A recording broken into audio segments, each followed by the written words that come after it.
Muling pinatunayan ng tatlong division world champion na si John Riel Casimero alias Cuadro Alas na world-class ang kanyang lakas matapos niyang gulatin ang buong Japan sa kanyang laban kontra sa Meksikanong si Saul Sanchez.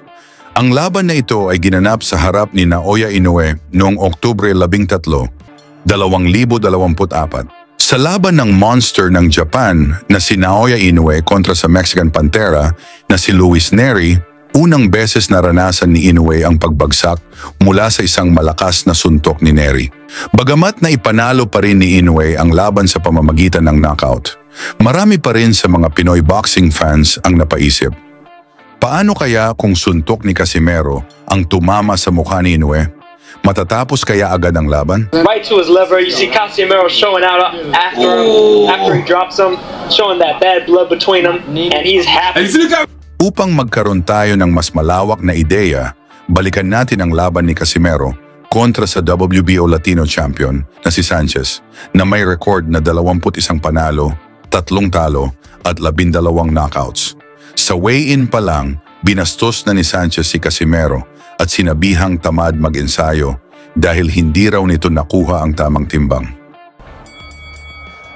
Ngunit sa laban agad na umarangkada si Casimero pagdating ng unang round, gustong tapusin agad si Sanchez. 10回戦が始まりました。まずは第1ラウンド。カシメロのコンディションも心配されるんですけど。 Sa isang malakas na suntok ni Casimero, bumagsak si Sanchez, ngunit nakatayo pa rin ito at lumaban.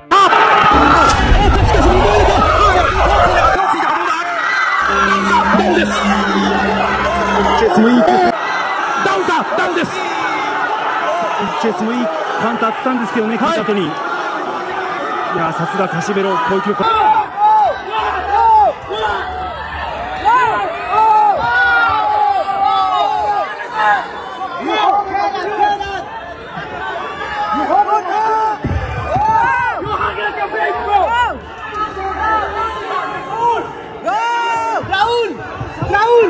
ランキング、世界ランキング入りはしているんですけれども、こちらはバンタム級でのランキング入りということで、階級で言いますと岩瀬さん、重いんですよね。そうですね。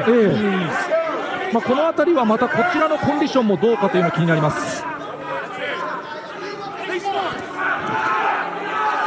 いや、しかしカシメロの方はキレあり。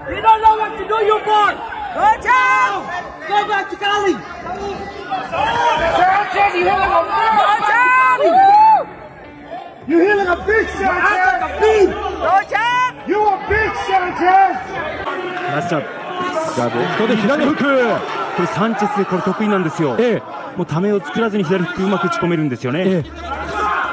今度はボディに打ち込んでいくカシメロ。少しフェイントを入れましたサンチェス。そこに対して2回目。サンチェスも返した。Subalit mula sa isang solidong kaliwa ni Cuadro Alas, muli na namang bumagsak si Sanchez parang pinukpok ng maso. Bagaman nakatayo ulit, halatang labis na itong nasaktan.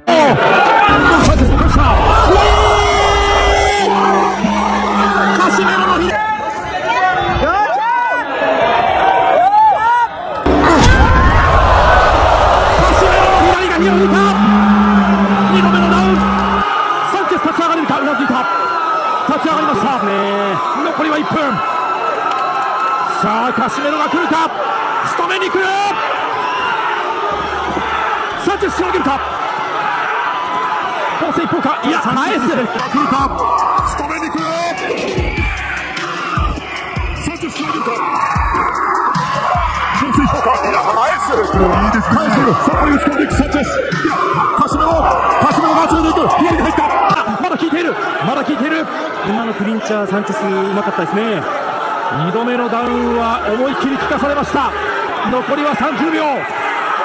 Dito na tuluyang binanatan ni Casimero si Sanchez hanggang sa tinigil na ng referee ang laban upang hindi na mapahamak ang Mexicano.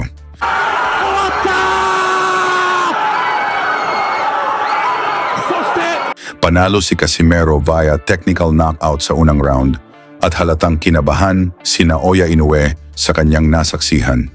Sa pinakitang lakas ni Casimero, sapat na ba ito para sa inaabangang laban kontra kay Naoya Inoue?